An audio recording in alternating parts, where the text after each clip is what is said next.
Hello everyone and welcome to a brand new video of Fox Flicks on How to Beat. Today we're going to see how to beat the Fortress of Death in Cabin Fever from 2016. Now I don't remember if that's the original one or the remake, but hey, we're going to hop in and see how to beat this thing.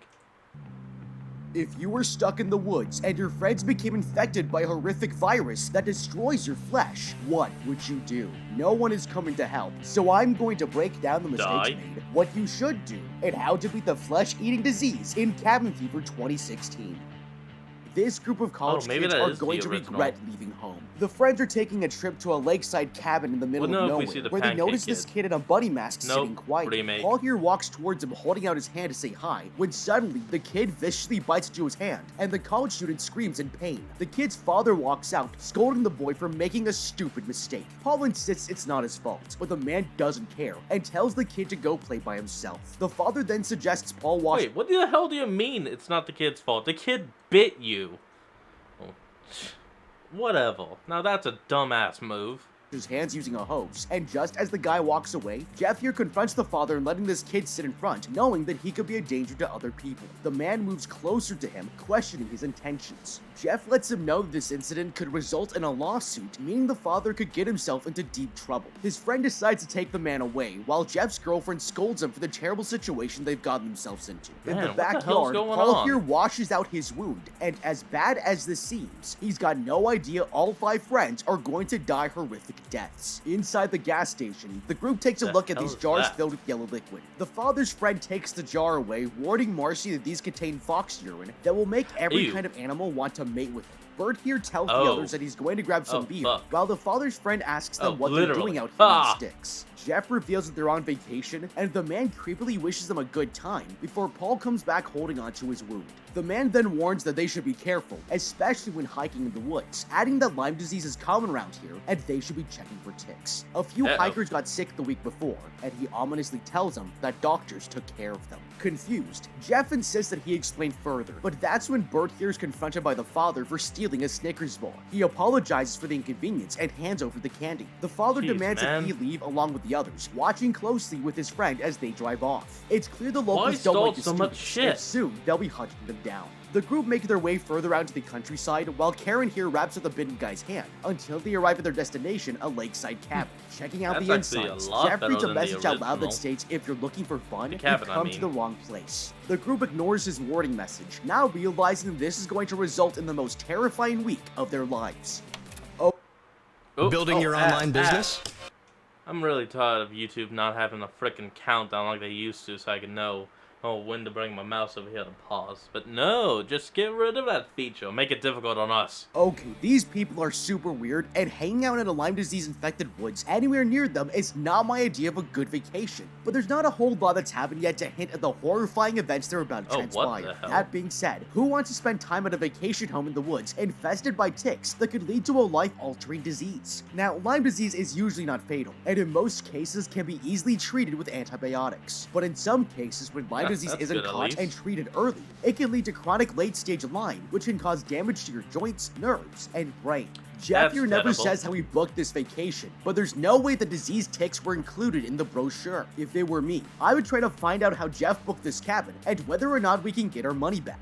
Hearing that hikers got sick and needed to be treated only a week before is enough reason for any vacation rental company to give us our money back. Vacation home rental websites such as Airbnb usually have refund policies that allow you to cancel if you arrive at the rental unit and it's uninhabitable or is a hazard to your health or Okay. safety. Since a major draw of Yeah, staying at and this that's where cabin this is place being in the is. woods, the vacation is already ruined if we're worried about ticks. Getting out before something other than Dennis bites me is the safest bet in this situation. The other thing that I would have to keep in Alright, mind how is that it's weak do you have to definitely be to, possible little nobody kid can else here pull wants you to to leave because of bite? the ticks, and we only That'd have be one weak as car hell. between the 5 of us. The other members of the group might think I'm being dramatic, and I'll have to Well, make maybe my it was argument just for why we should leave. surprise Instead of to just think accepting about the it. risk that comes with staying for the weekend, I would drive back down to town where I have self-service and use my phone to research what happened to the hikers that needed to be treated. If there's no article or information online, I would reach out to the local hospital and sheriff's department to see if they can provide me with anything. In the worst case scenario, the father's friend knew about the hikers, so even though I never really want to see the dad or his weird kid again, as a last resort,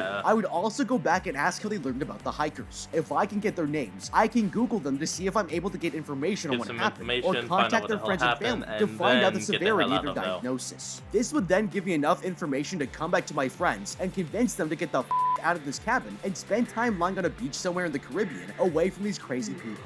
Bert here walks in complimenting the house, but mentioning that there's no TV to Jeff. Karen tells him that she can't even find a signal on her phone, meaning that there's probably no internet here either. Bert questions how they're going to last a week without TV, internet, or weed. Jeff insists they don't need anything to have a good time, and goes upstairs to make love with his girlfriend.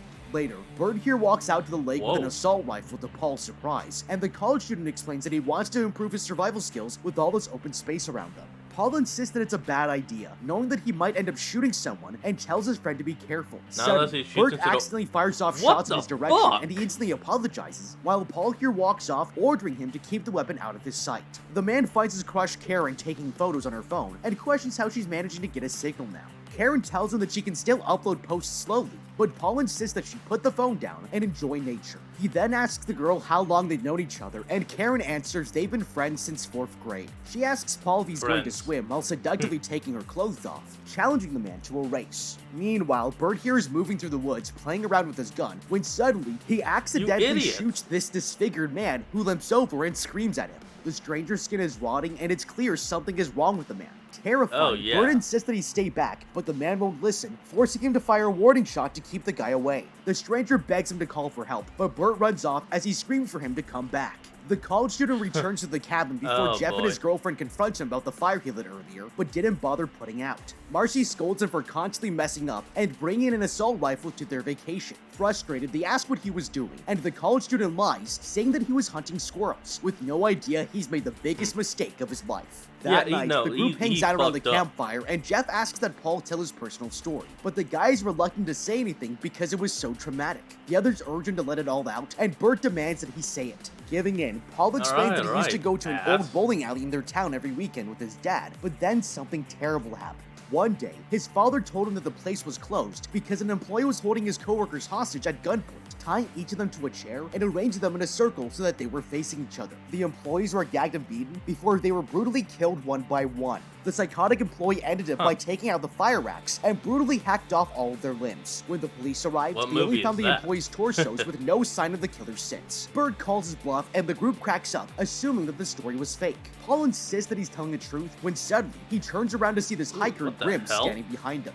shocked. Bert questions where the man came from, and he explains that he saw their campfire, deciding to come say hello while on his midnight hike.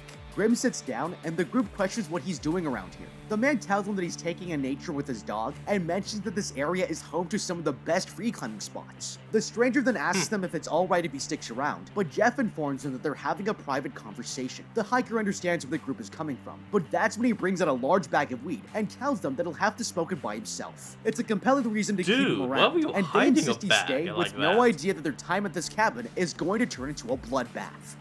Okay, these college students are all trying to relax and have a good time, but they completely miss the fact that Bert here is acting weird as hell when he comes back from the woods. He's hiding his encounter with the disfigured man, and if Jeff and Marcy were paying more attention, they could press him for information to find out about the diseased man in the woods earlier. It's completely crazy that Bert never says anything to them about the man, and even though he accidentally shot the guy, it doesn't make any sense that he didn't say something. The man's skin is being completely torn apart by a flesh-eating bacteria, and if it were me, I would drive into town immediately to get him medical attention. Regardless of the fact that Bert should want to help this poor dying man, he's completely stupid to think leaving this guy here isn't going to come back to bite him later.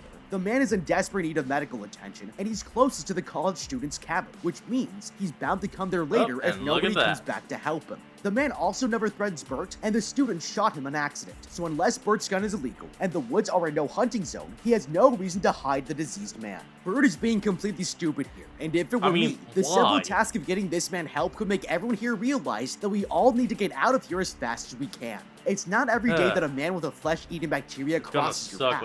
If it were me, that'd be the end of my vacation right there and then.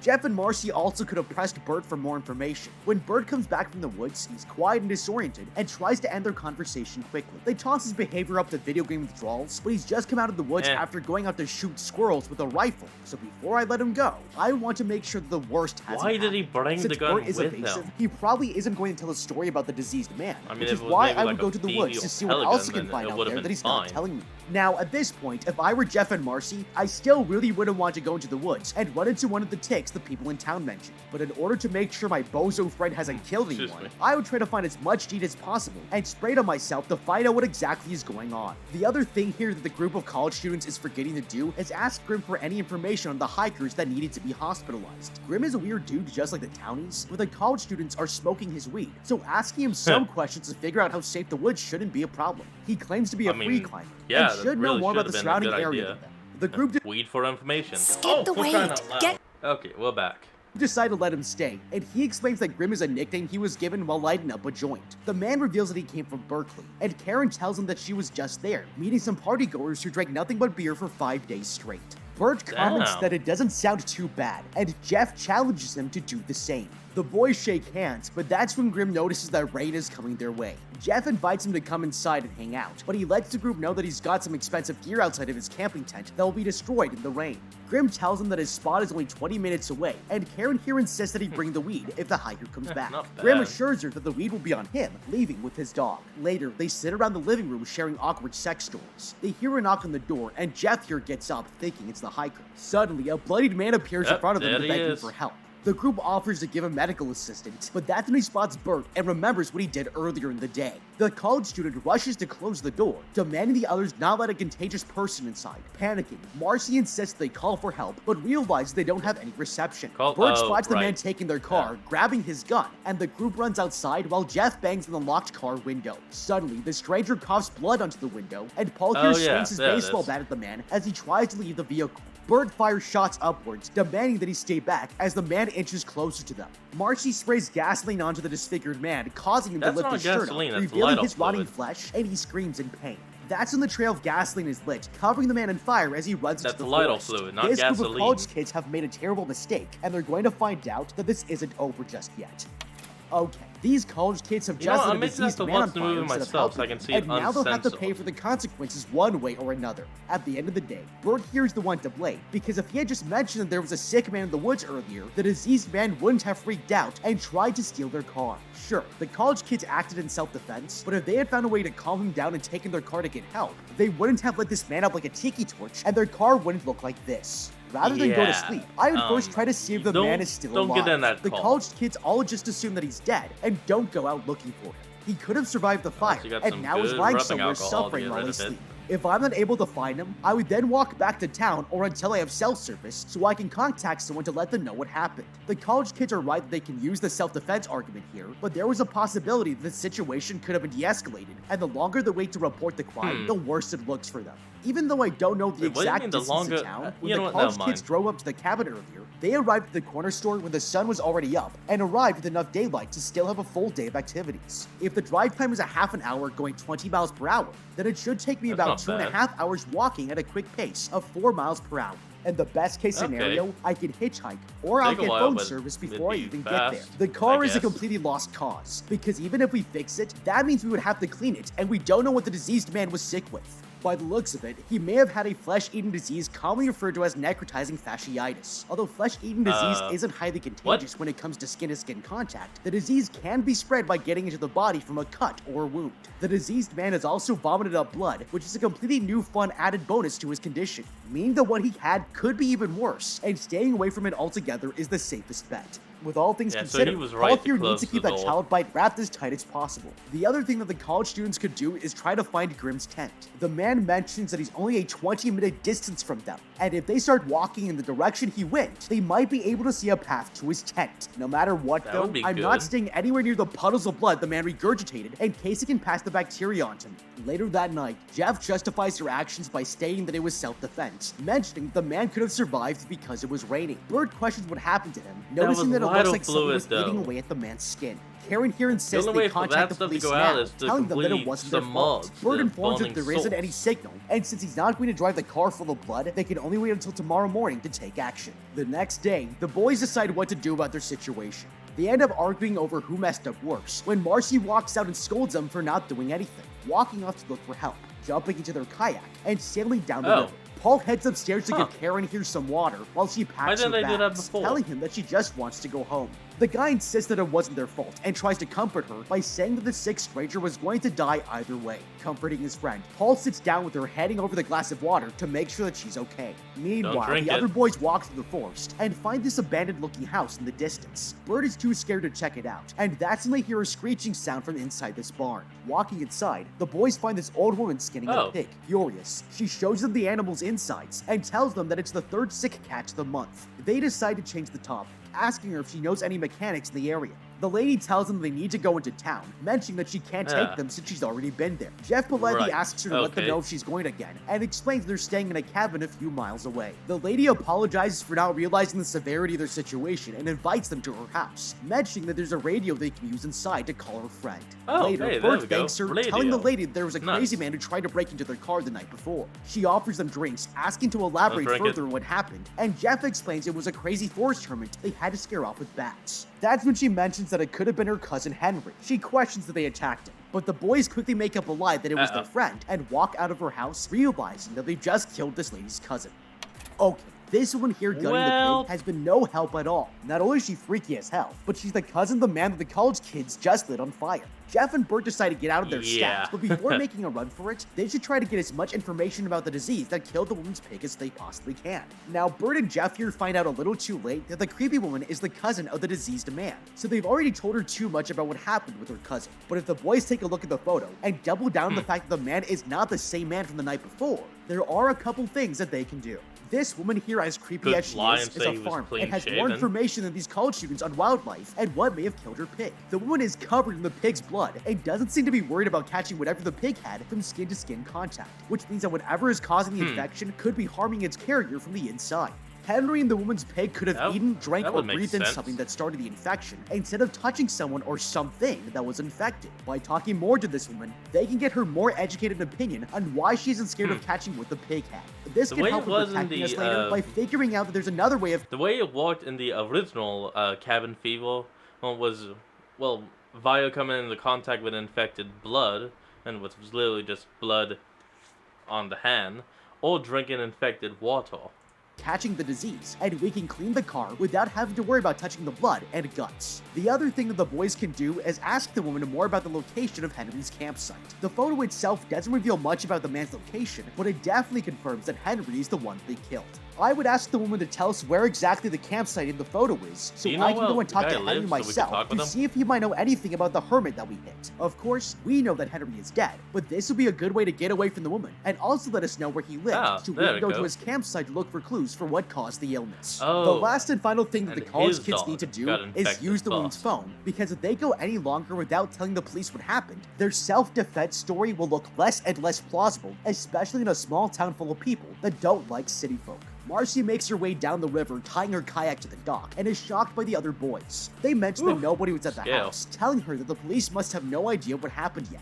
Meanwhile, Paul here walks outside of the cabin to see this cop and approaches her when she suddenly turns around, pointing whoa, her gun at whoa. him. The woman introduces herself as Deputy Winston and asks him to explain what Jeez, happened woman, last why the night. hell did you He pull tells your the deputy gun? that a sickly man came by causing a scene, but they couldn't call for help without any signal. She mentions that most people in this area use radios, and comments that they must have had a party the night before. Scared, he tells the deputy that they were drinking, and repeats his story to her, but she tells him to stop talking, reassuring him that the report has already been written down. She pulls her sunglasses down Wait, in what? weeks, revealing a Ooh. scar on her upper cheek. What That's when the Karen hell walks is out, that? and the sheriff orders her to go back inside, commenting to the man that his friend is extremely good looking. She encourages him to stay and party, informing the college kid that she will call a tow truck by tomorrow afternoon, as long as they can party together. Paul awkwardly agrees, and Okay. Deputy Winston tells him to take care before driving off. Later that day, the boys begin washing the blood off their car. Bert here gags from being inside the vehicle, asking Paul if the sheriff is going to come back. He admits that the woman Ugh. wasn't trustworthy, but assumes that they're not in trouble for the incident, and mentions that Karen wants to get the hell out of here. Bert teases him, telling him that this is going to ruin his big plan to become her boyfriend. Suddenly, Dude just need to Paul get the insists that he hell out. stay still, looking behind him to see Grimm's vicious dog staring at them, and it's furious. Bert tries to calm it down, slowly walking away while telling his friend not to hit the dog or else it'll attack. That's when Marcy fires What off the 3 hell? shots in the Why animal's am- direction and manages to scare What's it with off. everyone The boys pulling are surprised by gun? her shooting skills, and Marcy asks if they know what the hell is going on, finding it strange that it wasn't with its owner. Inside the cabin, the group reunite, and Jeff tells them that the man from last night is dead, but there's something in the woods that infected him, and the stranger has spread it around. He insists they can't wait around anymore and need to go right now on their own. The others suggest they inform someone of the incident before leaving, and Jeff reluctantly agrees to their idea. But Paul interrupts to say that the deputy will sort out the incident as the only outsiders here. Feeling sick, Karen leaves the table to return to her room, She's and the man infected. follows her back to her bed, asking if she wants any food. That's when the girl grabs his hand, insisting that he stay with her for a while. Outside, Jeff keeps watch with the rifle as Bert here fixes up their car. Suddenly, the vicious dog reappears, and the man There it tries to is. scare it off, but the animal won't back away, no matter how many times he fires the gun. Meanwhile, Paul Okay, wakes up now next to you his gotta crush, fire and they into decide to the spend dog. more time together. But then Karen complains it hurts, and he realizes that there's blood coming from under the bed sheets. Shocked, Karen realizes that her legs are covered with Oh, lesions and rotting away, while Paul rushes outside to tell the others. They head into her room, and as soon as Bert sees the damage, he insists they all need to leave, terrified that she's contagious. We The need to get infected out. girl We need to screams get out out. in pain, begging Paul not to go. Why but is he the college only student one pushes him that's away. thinking Outside the correct? room, Bert tells her to stay in bed until they can find help. Now one of their own is infected, and they have no idea what's going on. Oh, come on. To be honest though, that guy with the goatee and all, or build or whatever it is, he's the only one thinking smart. He sees infected, he's like, get it the hell away from me. That's the smart thing to do. Okay, what the heck is wrong with the people in this town? The college kids have gotten lucky, and Deputy Winston here doesn't seem at all concerned about what happened with the diseased man they just killed, even though their car is covered in blood and looks like this. She only cares about whether or not the college students like the party, and stops Paul when he tries to explain what happened. She doesn't call for backup or even look for the diseased guy or ask the college kids to come down to the station to file an official statement on the incident. This behavior is so Why weird and suspicious that it is kind of makes you she question so whether or not the whole town the is helm? in on some sort of conspiracy to poison and kill outsiders. However, Deputy Winston doesn't do anything to threaten the college students, but instead just lets them go. If it were me, I would get out of town as soon as the car is running. Not only is this a town with a flesh-eating disease going around, but it doesn't look like the police are going to be any help if anything happens to us either. Jeff here is a complete douchebag, but he has a point about leaving. Grimm's dog has just Need showed to up go. sick with no sign of Grimm, and we could be next on the mysterious diseases list. Rather than stay, I would wrap Karen up in a plastic bag and throw her in the front seat of the car and hightail it out of there. The only way to get rid of flesh-eating bacteria could is with walk. antibiotics or cutting the infected skin, so she needs immediate medical attention. The interesting thing about Karen being sick is that she didn't touch the diseased man or Grimm's dog, so the fact that she has the flesh-eating disease reconfirms our pig lady theory from earlier, that the sickness isn't caught from skin-to-skin contact, but is instead ingested. To rule out different substances, I would have Karen The write down water. everything she ate and drank in the last 24 hours, and try to isolate what's carrying the sickness based on what the healthy people ate and drank. Since this also means that the food, air, or water could be contaminated, our health is in danger by It's staying thankfully here, not and the the air. college If students it was need to air, leave everyone immediately. would be Even though fucked. Karen here is worried about Ain't getting no in more saving it trouble then. once the diseased man's body is later found, if they go to the police outside of this county and tell them they had to get out for their own safety, then they should be fine, especially if research is done later and there's evidence Ooh, of the flesh-eating damn. disease all over the woods. Grimm's disappearance and Karen's illness are more signs of danger, and they have enough evidence that they should not consume anything else in this town. Putting Karen in the car shouldn't be an issue either, since the disease isn't transferred through skin-to-skin contact, and getting her to a doctor could save her life. As they fix the car and transfer Karen, they should give Marcy the gun since she's the best shot, so she can make sure this Surprisingly. dog doesn't take a bite out of any of them in the meantime. What the That hell's all night, around its Marcy mouth? checks her friends to make sure they haven't been infected, wondering what to do with Karen, when suddenly the blonde girl appears and tells them to quarantine her away from the cabin. The group takes her into this tool shed where they've set up a mattress for the girl, and Paul insists that someone will be Okay. keeping watch before they close the door on her. He informs the others that he'll go look for help, but Marcy questions where he can go if there's no one for miles, pointing out that the vicious dog is still around. With his crush's life in danger, Paul decides to take his chances, and his friend throws him a flashlight before he goes running off. Good He catch. makes his way through the forest when suddenly, Paul hears a terrifying growl and realizes the dog is somewhere nearby. Pointing the light around, he screams at it to come out and face him, but it's nowhere to be seen. The guy continues to the woods until he finds this van and looks inside. But that's when a woman with a shotgun Whoa, appears, whoa, easy threatening there. Paul if he doesn't leave now. The college kid tries explaining his situation, but her husband comes out half naked, and the guy runs The away hell? before they kill him. Back in the cabin, What the group fuck reunites was with no that? idea of what to do next. Paranoid, Jeff tells them that anyone could have it and insists they all sleep separately. He gets into an argument with his girlfriend as he makes it clear he doesn't trust them. Seeing Bert hold this flaming marshmallow, he freaks out, but that's when Paul interrupts and screams at them for their constant arguing. The man calms down, telling the group that they need to work together or else they're screwed, but under the condition that they eat and sleep alone to avoid infection. The group agrees with his plan, but suddenly he That seems spots the fine with vicious me. dog outside, realizing that it's trying to break down the door to the shed. The guy tells Bert that he needs to shoot it, but they look away for a second before noticing that the dog has disappeared. Slowly broke it walking another way, outside, didn't the it? group looks around for any sign of the animal. Bert knocks on the girl's door to inform her that the dog has disappeared, but there's no answer. The next morning, the group checks on their friend and finds the girl's infection has spread further through her body, Oh, leaving a God. disgusting stench. It's horrifying, and there's not much they can do to help. Meanwhile, Bert here manages to get the car running, but as his friends hold up Karen to take her to the vehicle, Bert here coughs out black blood and realizes that his arm is showing signs of Shit. infection. Somehow he got the disease and demand they head inside the vehicle now, but that's when Karen here coughs out a spray of blood herself. It's a terrifying situation, and only getting worse by the minute. Gotta give us It on the makes bump absolutely into no sense that whatever. they isolated Karen in the shed. Paul here kissed her and was literally about to get a lot more physical, but there are no signs of lesions or sores on his body. If the sickness was Surprisingly. transferable from person-to-person contact, then Paul would already be screwed and would be showing signs of decomposition. However, if the college students really want to see the source of the disease, they could isolate Paul and see if anything happens to him as well. Since he kissed Karen, he technically swapped saliva with her, and it's possible that the disease was transferred over to him by ingesting her spit. If Paul gets sick, then we know that the sickness is transferred via ingestion. Also, moving Karen That to would the make shed something. outside only That would furthers make their sense exposure of if they something. really are concerned about being contaminated. If she's locked behind a door and the college students seal off the door with rags and cloths, then it will minimize the risk of catching the illness if it is airborne. Paul and his friends have also still not gotten the car working, but when Paul runs away from the dog, he finds a couple in a trailer in the woods within running distance of them. Although the couple are unwilling to help him, Paul should bring back his friends and overpower the couple to get a hold of their phone. This is a life or death situation, Radio. and if Remember these what they people said? can't They see don't that these have kids phones, are in but they have desperate need of help, radios. then they deserve to stand out in the cold in their underwear while the students make contact with anyone outside of the county that can help them.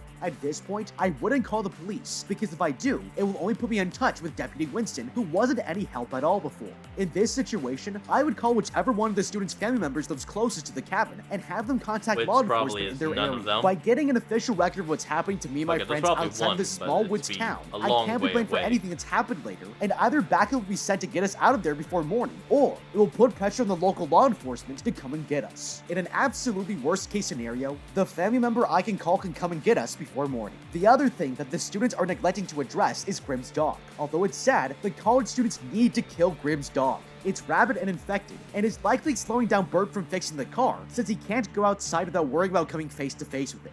Noticing how sick Bert is, Jeff questions if the man is alright to drive, but he insists they get in before Karen's situation gets worse. It's clear he's avoiding the Get in question, before and it's Jeff worse. demands to know if he touched the infected stranger, but suddenly Bert drives off alone to find help. With the What the situation hell? getting out of hand, Jeff goes back into the house Now and that's a walks out dick with move. 2 cases of beer. His girlfriend asks what he's doing, and the man blames the others for what's going on, insisting he's quarantining himself for his own protection. Paul heads back inside to take out the infected bed sheets and throws the bag of contaminated laundry into the lake. Later that day, Marcy begins to lose hope with their current situation Okay. as the last 2 in the house. She admits there's no point in doing anything right now, confessing that she wants to make love with Paul before they all die. Meanwhile, Bert Okay, here returns to the something. gas station and asks the father for help, explaining that his friend is fatally sick. The man tells the college student to stay right where he is, noticing how sick he looks, and reluctantly agrees to call a doctor. He heads into the gas station to make a call, but Stay that's there. when his son takes off his mask and rushes towards Bert. The No, kid bites into his no. hand as he screams in pain. The father rushes out, cursing Bert for causing all this trouble, telling him that he's already lost one child and he doesn't want to lose another.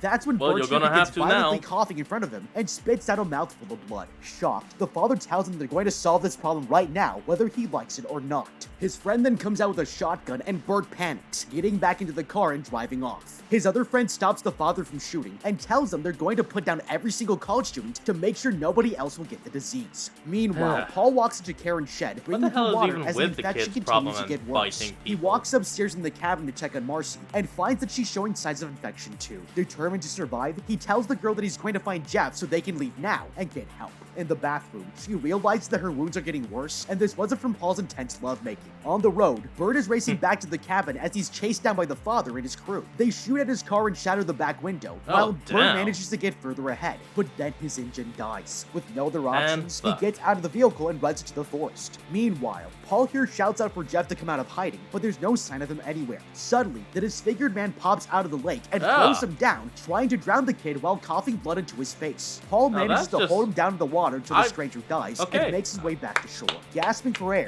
he notices a sign pointing to Willard Reservoir, and that's when he realizes that the infection is coming from the water. In the forest, Bert continues to be chased on foot by the furious locals, realizing that his infection is rapidly getting worse and the skin is coming off of his arm. He leaves it on the tree and desperately runs away as the men find his piece of skin hanging, giving them all the information they need to track him down. At the cabin, Marcy comes out of the house covered in blood and collapses to the ground. But that's when she realizes the vicious dog has found her. With no hope of survival, she screams at the dog and there's nothing she can do to save herself. That makes one victim down, with 4 more to go.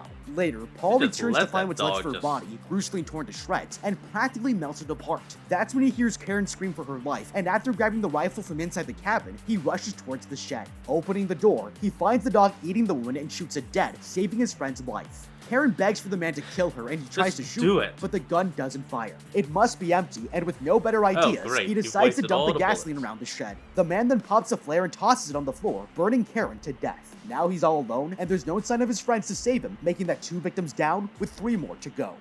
Okay, this is extremely bleak. Karen, Marcy, and Paul are all falling apart at such a rapid pace that it's hard to keep up with who is dying fastest. Once the virus is in a person's body, there's no way for them to get rid of it unless they have antibiotics, and getting out quickly in the car isn't even an option anymore.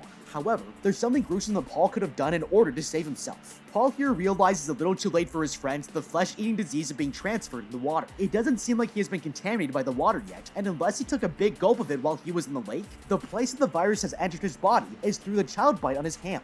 Instead of letting the virus spread throughout his body, he could sever the virus using a shovel or axe from the shed. This is a horrible situation, and the solution isn't for the faint of heart, but it's a common practice when a limb is no longer salvageable, or there's a risk that disease will spread from it into the rest of the body. If Paul severs the disease before it's able to spread through his bloodstream, he may be able to save himself from the other college student's fate. He'll then have to wrap it with cloth to stop the bleeding, but this will also require immediate medical attention. Without it, he will continue to lose blood, and his efforts will be in vain. Marcy here also could have survived for longer if she hadn't decided to shave her legs. It doesn't make sense that she did this now, and she already knows that she has caught the virus after she notices the bruises on her back. Rather than trying to take a nice soothing bath to calm herself down, Paul and Marcy should strategize how they're going to flag down help. Since this is their last-ditch effort and they're both dying, I would set the house on fire. Marcy and Paul already know that they have kerosene and can start a fire easily. If the house is set ablaze, then others will see it and call for backup. When the National Forest Service comes to extinguish the flame, they will see what kind of shape we are in and have us helicoptered out of there. If they all survive, next time when they have a break from school, they should listen to Marcy and go to Belize instead of a creepy backwoods rental. Paul finds Bert outside, looking completely worn out from the infection, trying to tell him that the disgruntled father and his crew are coming. Suddenly, Bert is shot dead right in front of him, and that makes 3 victims down, with 2 more to go. The survivor turns around to see the locals cheering each other for the great shot. Acting quickly, Paul picks up his rifle, but quickly remembers he can't fire the gun until the father's friend informs him that the safety is still on. Switching it off, he thanks them for the advice and shoots the 3 men down. With all these people dead, Paul heads down the road to find the cars and gets into the father's truck. He drives it out of the forest, but realizes that his wounded hand has been infected. The man freaks out and crashes the vehicle into a nearby tree. Exhausted, he stumbles out of the truck covered in blood, running away from the vehicle as it explodes. Later, he finds the deputy and her friends relaxed around this campfire and confronts her in the tow truck that was meant to come by. The deputy tells him to calm down, explaining that the mechanic had an issue and needed a tow truck of his own. Furious, Paul asks the woman for a ride into town, but that's when the sheriff calls in, informing her that there are some college kids on a killing spree near the cabin. Hearing this, the deputy and her friends take out their weapons, as the sheriff mentions they've all got a horrific skin-eating disease that will infect anyone who comes in contact before ordering her to shoot on sight. The deputy demands Paul to stay back, causing him to lash out and lunge forward, and one of the woman's friends swings his guitar, accidentally hitting his buddy in the process. Paul decides to make a deal with the deputy, insisting she goes to the cabin so the woman has an alibi for where she was, while he goes looking for a doctor. The deputy agrees to let him go and directs him to a shortcut to the main road. Paul thanks her for the help, warning her not to touch anything inside the contaminated cabin before walking off. That's when he takes the shortcut through the forest, but quickly realizes that she lied and there is no main road. Stuck in the woods, the man collapses and Now dies you're alone, fucked up. making that 4 victims down with Oh, only and one there more we go. to go. The next he morning, just- Jeff arrives at the cabin to find all of his friends dead. He walks over to the lake, maniacally laughing to himself that he survived, but then he notices this mark on his hand. It's a sign that he's been crap. infected, and before he can do anything, the deputy shoots him dead, making that 5 victims down with no more college And students just left like the alive. With original friends dead, movie, there's nobody left around to learn an 4 important dead by lesson. Never take a infection, 1 vacation to shot. a cabin in the woods. But what do you think? How would you beat cabin fever? Let me know with a comment down below. Thank you so much for watching. Leave a like and subscribe, and check out the How to Beat playlist for more videos like this. Until next I time. will. Alright folks, that's where we're going to end off today's video. I want you all to remember to like, comment, and subscribe. Remember, a link to the original will be in the description. And I'll see all of you folks next time when we flick on. Peace out.